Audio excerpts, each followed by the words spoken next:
Greetings, YouTube, and welcome to episode 28 of the 4,000 question challenge.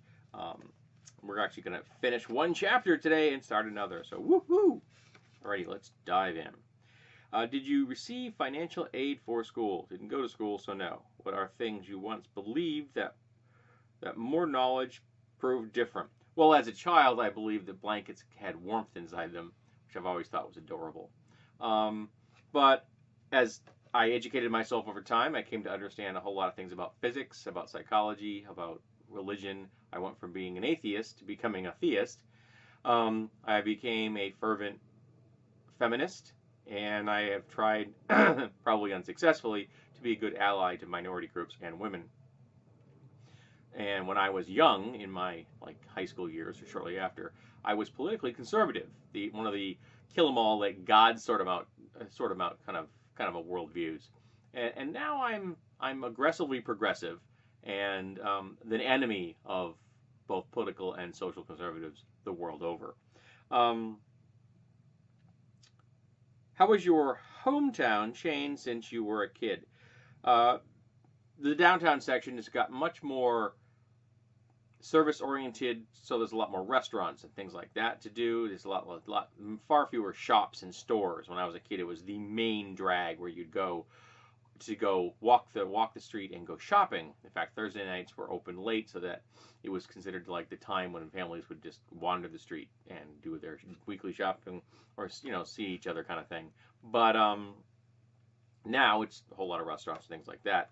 There's a big stadium downtown, which wasn't there when I was a kid. Things like that. But the most important thing, and I think it's a major step in the right direction, we have far more ethnic and cultural diversity today than we did have as a child. When I was a kid in this town, ethnic meant like Greek, Polish, or French. Canadian French. Quebecois. That was considered ethnic diversity. It was a really white place to live. Now we have people from everywhere living in this country and living in my town, specifically a whole lot of people from Africa, from all kinds of places all over the continent. East Africa, West Africa, North Africa, South Africa, people from everywhere on that continent we've got them represented here. And there's a lot of diversity. There's far more Muslim people in Manchester now than there were when I was a kid, and I applaud this increase in diversity in our city. What magical things happened in your childhood that you still cannot explain? Magical things that happened as a child. That's a good question.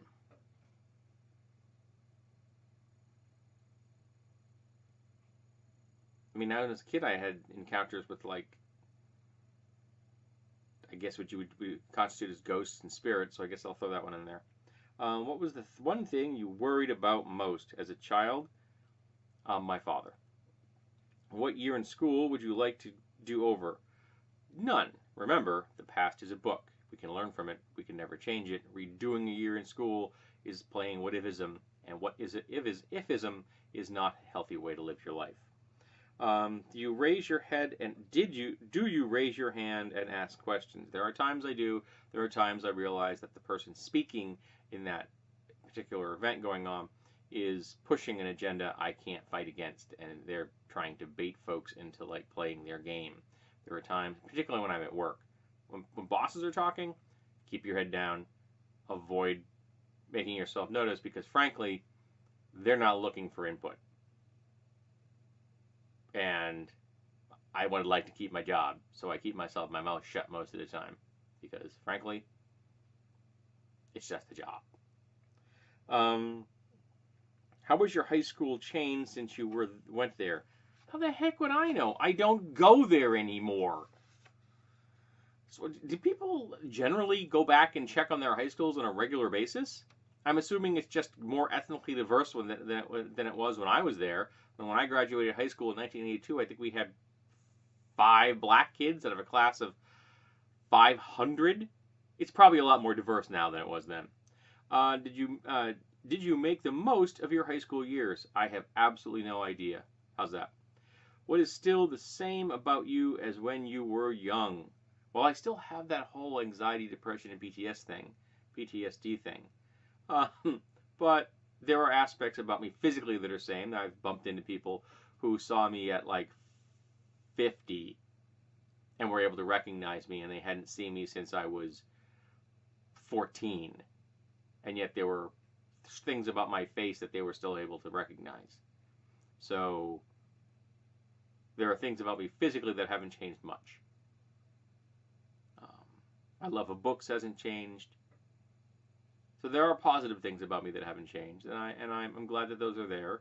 It's kind of nice that I can be recognized after 40 years, 40 years or so. So yeah, there are things about me that haven't changed, but a whole lot internally has, and it's changed for the better. Thank you for being here for episode 28, and I will see you in the next one.